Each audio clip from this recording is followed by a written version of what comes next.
Adam Kinzinger is, however, sharply critical on this episode, as well as the decisions leading up to it in the past administration. And as a veteran of the war, a current Air National Guard member, he speaks from experience. Quoting now from his piece today in Foreign Policy magazine, quote, "The Taliban cannot be trusted. Not before, not now, not ever. It's shameful that our past president, Donald Trump, negotiated a deal with the terrorist organization. It's appalling that our current president, Joe Biden, underestimated the impact of his withdrawal announcement and the chaos that would ensue. Worse, the lack of strength being shown by our commander-in-chief is embarrassing." Congressman Kinzinger, thanks for being with us. But before we get to the foreign policy, what you wrote, I just want to talk to you about this fallen U.S. Marine that we're learning about tonight. It's really the first person whose name we know. His family spoke to CNN. Riley McCullum is his name. His wife has a baby due in just 3 weeks.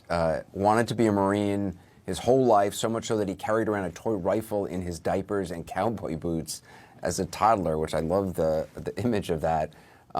This was his first deployment. When you see it in black and white, who this person was and the devastation that, his family will feel for the rest of their lives, it's just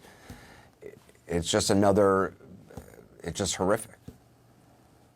It is. It's obviously incredibly sad, and as we get the rest of the names, it's going to be repeated over and over, and our sorrow will pale in comparison to the families. It's, it is a reminder. I had heard somebody earlier mention, while it's extremely tragic that these 13 people were killed, what were they killed doing? They were killed saving lives, saving American lives, saving green card holders' lives, saving the lives of people that, worked with us in Afghanistan. And so, while of course we certainly, wish this was far different, I think it's important to note that this was something that, people often say is that death in vain.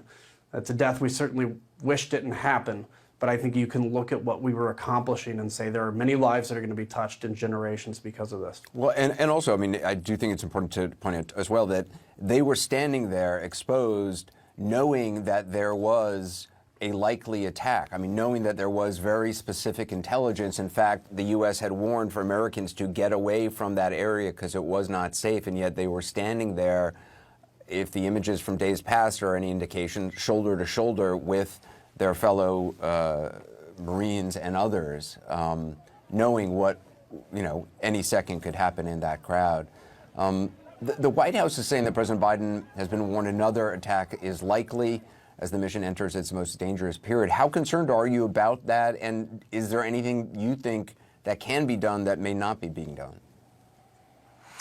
I don't know if there's anything that we can do that we're not. Kind of looking at where we are in this moment, unfortunately having to rely on the Taliban, there's a series of bad choices that led us to this moment. But it is a very real threat. I've heard from people on the ground there, as well as, of course, what's being reported in open source. And this is very reminiscent of what we were hearing a day or two prior. Now, hopefully, with the knowledge of this, with a perimeter that's been extended a little more, and with knowing how it happened last time, we may be better prepared. But this is certainly probably, as you've been saying here, one of the more dangerous moments probably in the entire Afghanistan war in the next few days. After this attack, some people in your party have called for President Biden to be impeached or resigned. Most of those people never spoke up when President Trump made the deal that President Biden has been following through on. But I do want to ask you something you said earlier today on CNN, that some people on his national security team should resign. If they don't resign, should President Biden fire them, in your mind? Yeah, I think there needs to be accountability. And I think, frankly, President Biden needs to take better ownership of this. People have used the Kennedy Bay of Pigs analogy, where he took full responsibility and actually his poll numbers recovered. Because that's what Americans want. They want leaders who take responsibility. So a firing or a removal or a resignation of a national security leader team should not be kind of a scapegoat. Ultimately, President Biden owns this, but we need to know what happens. And as far as, my party's knee-jerk reaction, look, this is tragic. I agree that there was a ton of things done wrong. Calling for the impeachment of a president is not in line with what the Constitution prescribes. And secondarily, let's give it at least a potato or two, before we start focusing on that only. I've been very critical of President Biden in this moment because My hope is through that criticism, we would be able to change kind of how we were doing things.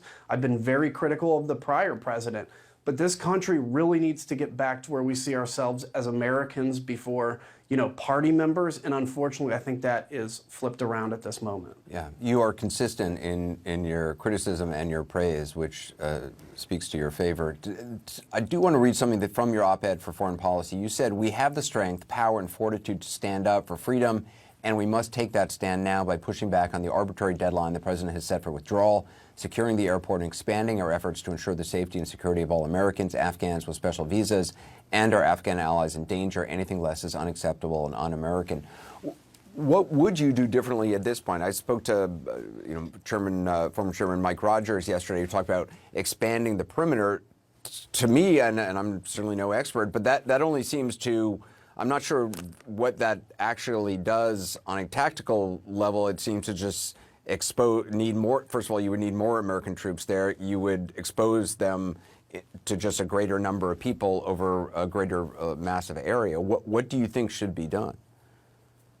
Yeah, I mean, look, you're exactly right in that. All you're doing is basically pushing out the potential where people gather. Look, I mean, if I could go back, 2 weeks, I would have basically secured the city of Kabul and told the Taliban not to come in. They weren't going to come in until the government collapsed, until we had everybody out. But given where we are now, and given that there's already a wind down detonation of American equipment, we're running out of options. But I think the bottom line is, as botched as this has been, the one way we can redeem a really bad situation, and not redeem it, but I guess try to do something good, is to say that every American that needs to get out can get out, and every Afghanistan civ. Look, I may be wrong here, but the indications we're getting on the ground have been very different than what the administration is briefing. They keep talking about we're still letting Afghan civs in. What we're hearing from people on the ground is that Afghan civs are being kicked out of the airport, and there actually are planes sometimes with open seats. So look,